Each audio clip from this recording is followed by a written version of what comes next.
नमस्कार। सरकारी पॉलिटेक्निक भुज में मैकेनिकल इंजीनियरिंग डिपार्टमेंट के 5वें सेमेस्टर में आज हम एस्टिमेटिंग, कॉस्टिंग और कॉन्ट्रैक्टिंग का एक छोटा सा टॉपिक पढ़ेंगे। Break even analysis graphical method से की जाती है, लेकिन ये ब्रेक इवन एनालिसिस ऑटोकैड में अगर हम उसको प्रेजेंट करें तो हमें क्या वो यूजफुल इंफॉर्मेशन दे सकती है, इसके बारे में थोड़ा आज हम सोचने का प्रयास करेंगे। तो सबसे पहले हम ब्रेक इवन एनालिसिस में जो 4 चीज़ें महत्वपूर्ण होती है, एक है फिक्स्ड कॉस्ट, एक है वेरिएबल कॉस्ट, एक है क्वांटिटी और एक चीज़ है वेरिएबल कॉस्ट, क्या सेलिंग प्राइस, सॉरी। तो ये चारों को मिलाकर हम यहाँ कैसे ग्राफिकली प्रेजेंट कर सकते हैं वो देखते हैं। सबसे पहले हम एक्सिस बनाते हैं, X axis and Y axis. X के ऊपर क्वांटिटी रहती है और वाई के ऊपर रुपीज़ रहता है, जहाँ हम कॉस्ट या सेलिंग प्राइस दिखाते हैं। तो मैंने X axis and Y axis अभी इसमें ड्रॉ करके रखी है। अभी फिक्स्ड कॉस्ट कैसी होती है, आपको पता है कि क्वांटिटी हमारी एक्स डायरेक्शन में है और वाई डायरेक्शन में रुपीज़ है। तो with the variation of quantity fixed cost doesn't very, तो वो हॉरिजॉन्टल लाइन आएगी। तो मैंने रुपीज़ और क्वांटिटी ये दोनों बना दी है। एक्स एक्सिस पे क्वांटिटी आएगी और वाई एक्सिस पे रुपीज़ आएगा। अभी मैं फिक्स्ड कॉस्ट बनाता हूँ। तो एक्सिस हमारी रेड लाइन में है और येलो कलर में मैंने फिक्स्ड कॉस्ट की लाइन ड्रॉ करती है। अभी आर्बिट्री रखा, मैंने उसकी वैल्यू तय करके नहीं रखी है, उसको हम स्केल भी ले सकते हैं, लेकिन अभी हम उसका मैनिपुलेशन कैसे करना है वही देखना है, इसलिए मैं यहाँ सिर्फ उसकी प्रेजेंटेशन ही दिखा रहा हूँ कि कैसे दिखती है। इसके बाद वेरिएबल कॉस्ट हमें मालूम है कि जीरो क्वांटिटी पे जीरो रहती है और जितना वेरी होता है उसके हिसाब से वो वेरी होती है। तो स्ट्रेट लाइन आएगी, हम उसमें एजम्पशन लेते हैं कि उसका कोई भी इफेक्ट मल्टीपल में वो स्ट्रेट लाइन से वेरिएट नहीं होगा, तो स्ट्रेट लाइन लेते हैं, वरना उसमें भी कुछ फर्क हो सकता है। तो वेरिएबल कॉस्ट जीरो अक्सर होकर स्ट्रेट लाइन बनती है। तो फिक्स्ड कॉस्ट है, वेरिएबल कॉस्ट आपकी क्वांटिटी के साथ वेरी होती है, इसलिए जीरो से लेके आगे जाती है। जितनी क्वांटिटी हमारी कैपेसिटी है उतना मैंने स्क्वायर भी बना दिया है कि हमारी मैक्सिमम कैपेसिटी, प्लांट की कैपेसिटी उतनी ही है, उसको अगर बढ़ाएंगे तो कहाँ जाएंगे वो बाद में देखेंगे। तो फिक्स्ड कॉस्ट और वेरिएबल कॉस्ट हो गया। अभी टोटल कॉस्ट क्या होगी, दोनों का समेशन होगा। तो समेशन कैसे करते हैं आपको पता है, ये जो फिक्स्ड है और वेरिएबल उसका ग्राफिकल समेशन करना है, तो मतलब ये लाइन है, यहाँ से इसका कॉपी यहाँ बन जाती है, तो ये वेरिएबल कॉस्ट, ये टोटल कॉस्ट हो जाती है।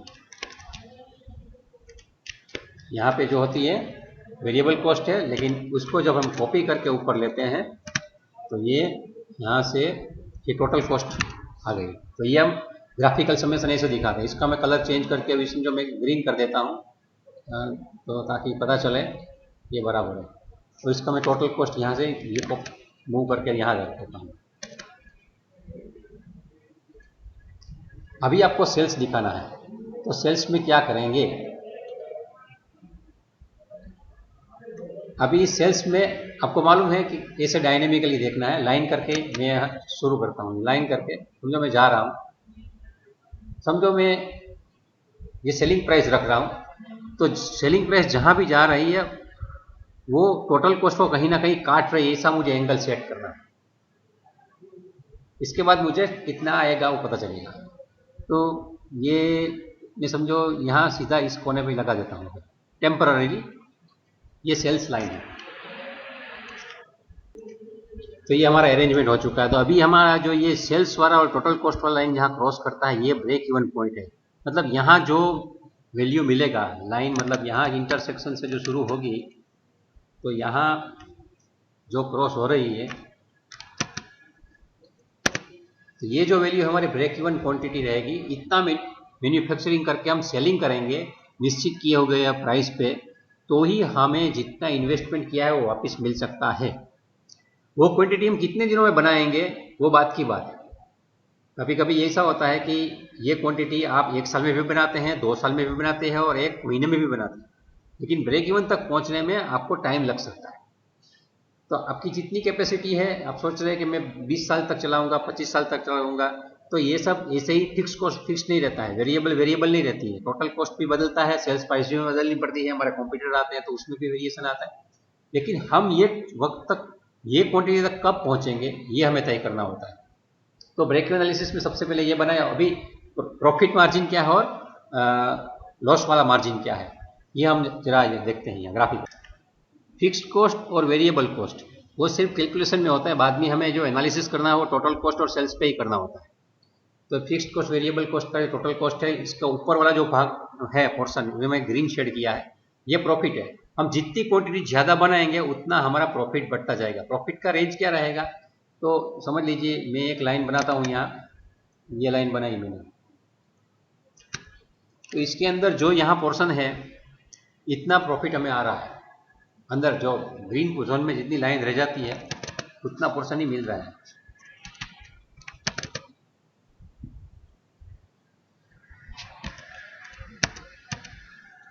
ये और ये निकाल देता हूँ, तो ठीक है।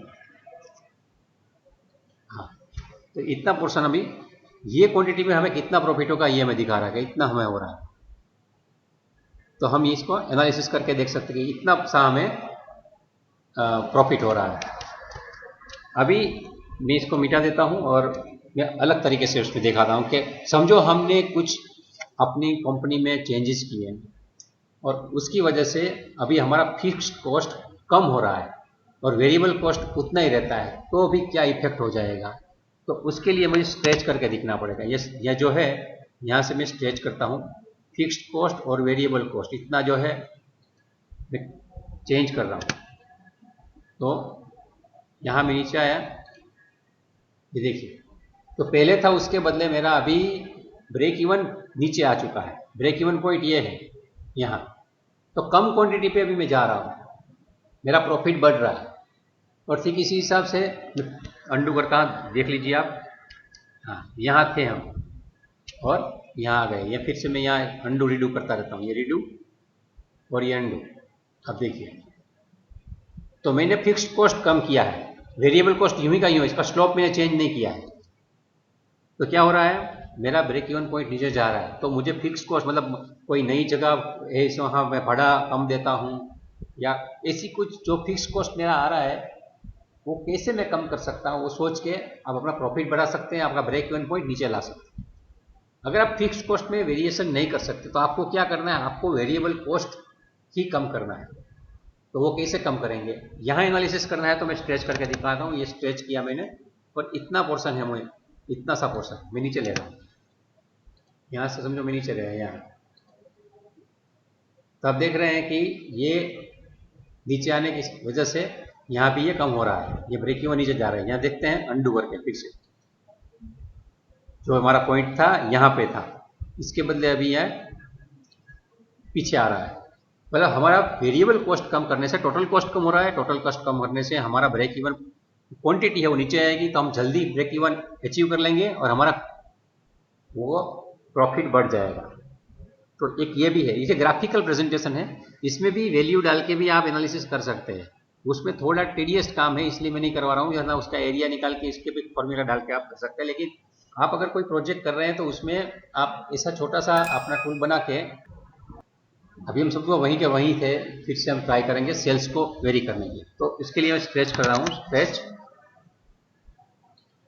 ये जो पोर्शन है इसमें मैं रिमूव कर रहा हूँ, इसको और इसको रिमूव करता हूँ। आपकी सेलिंग प्राइस आप कम कर रहे हैं, मार्केट में कंपटीशन इतनी ज़्यादा है कि आपको सेल्स की प्राइस कम करनी पड़ रही है, तो आपने कम की। तो कम किया तो क्या हो गया, आपका ब्रेक इवन पॉइंट बहुत ऊपर चला गया, आपको ज़्यादा मैन्युफैक्चरिंग करना पड़ेगा और आपका प्रॉफिट भी यहाँ जगह 3% कम हो गया, तो आपको प्रॉफिट भी कम होता जा रहा है। अगर आप उसको ज़्यादा करना चाहें, सेल्स बढ़ाएंगे तो क्या हो जाएगा, तो ये देखते हैं यहाँ सेल्स बढ़ा रहे हैं, इसको मुझे रिमूव करना पड़ेगा, इस दिशा में जा रहे हैं। ये सेल्स हमारा प्राइस बढ़ रहा है, एक पैसा एक आइटम समझो हम 20 रुपये में बेचते थे, 25 में बेच रहे हैं, तो उसके हिसाब से जो हमारा सेल्स आ रहा है उसके हिसाब से मुझे घुमाना पड़ेगा। तो यहाँ मैं जाऊँगा तो ये ब्रेक इवन क्वांटिटी नीचे जाएगी और हमारा ये एरिया भी बढ़ जाएगा। तो एक ये हिसाब से हम उसकी एनालिसिस कर सकते हैं। इसमें सिलेक्शन में थोड़ा वो हो गया इसलिए वो स्ट्रेच नहीं हो गया।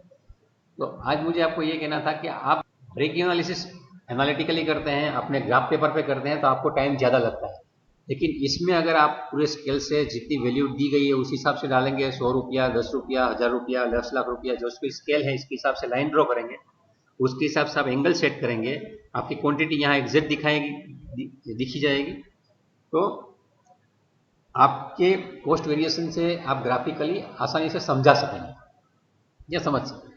बहुत ये पॉपुलर नहीं है ऑटोकैड में काम करने का, लेकिन हम ऑटोकैड वाले हैं इसलिए मैंने ऑटोकैड में भी ये दिखाया आपको, वरना एक्सेल में ये बहुत चीज़ आसानी से होती है। वो मैंने पहले भी आपको एक एक्सेल शीट में करके दिखाया था स्वीप एनालिसिस में कि आप ये वेरिएशन करेंगे तो आपको क्या क्या फायदा होगा, ये मैं मानता हूँ आपको याद होगा। वैसे मैंने यहाँ आपको पहले एक्सेल में बताया था fix cost, production capacity, variable cost और सेलिंग प्राइस को आप वेरी करेंगे तो आपका प्रॉफिट कितना जा सकता है और कितना लॉस हो सकता है, ये आप वेरिएशन यहाँ डाल के देख सकते हैं। ये मैंने समझाया था। तो लोग ज़्यादातर यही यूज़ करते हैं। आप फिक्स कॉस्ट कम करेंगे तो कितना फ़र्क पड़ेगा, प्रोडक्शन कैपेसिटी आप बढ़ाएंगे तो क्या फ़र्क पड़ेगा, वेरिएबल कॉस्ट भी कम करेंगे तो क्या फ़र्क पड़ेगा, और सेलिंग प्राइस अगर आप बढ़ाएंगे तो क्या फ़र्क पड़ेगा। हर एक चीज़ का अपना अपना फ़ायदा होता है और गैर फायदा भी होता है। तो एकदम बेसिक लेवल पे, इसमें क्या एकदम एडवांस लेवल के टूल उपलब्ध हैं। लोग अभी ऐसे ऐसे सॉफ्टवेयर पे काम करते हैं, ईआरपी पे काम करते हैं, एंटरप्रेन्योर रिसोर्स प्लानिंग। ये आपको छठे सेमेस्टर में भी हम पढ़ाएंगे, लेकिन इसका नाम आपको मालूम हो जाता है। ईआरपी में एक ज़माना था बहुत ही पैसे मिलते थे, अभी भी नॉर्मल हो चुका है, अभी ज़रूरत नहीं है इतनी, मतलब इसकी कंपटीशन इतनी नहीं है, लोग मिल जाते हैं आराम से। तो ईआरपी के सॉफ्टवेयर में ये तो कुछ नहीं है, लेकिन अगर आपको इसी आदत है कस्टमाइज करने की, ग्राफिकली सोचने की, एनालिटिकल सोचने की, तो आप कहीं नौकरी करने भी जाएंगे तो आपको वहाँ एडेप्ट होने में आसानी रहेगी। क्योंकि बुक में जो दिया गया है आपका सिलेबस वो बहुत पुराना रहता है, उसमें सबको पेपर में कैसा, प्लेन पेपर में कैसा लिखना है वही हम कराते हैं। वो कभी कंप्यूटराइज आपकी टेस्ट नहीं ली जाती है, आपको प्रैक्टिकली भी कंप्यूटर पे कभी हम बिठाते नहीं है इस सब्जेक्ट में, क्योंकि हम मैकेनिकल इंजीनियर, हमें वर्कशॉप में ही काम करना होता है। लेकिन जब हम नौकरी करने जाते हैं तब सिर्फ हम मैकेनिकल इंजीनियर है ऐसा नहीं है, हमें दूसरे काम भी करने चाहिए, और करेंगे तो ही हमारा ग्रोथ होगा।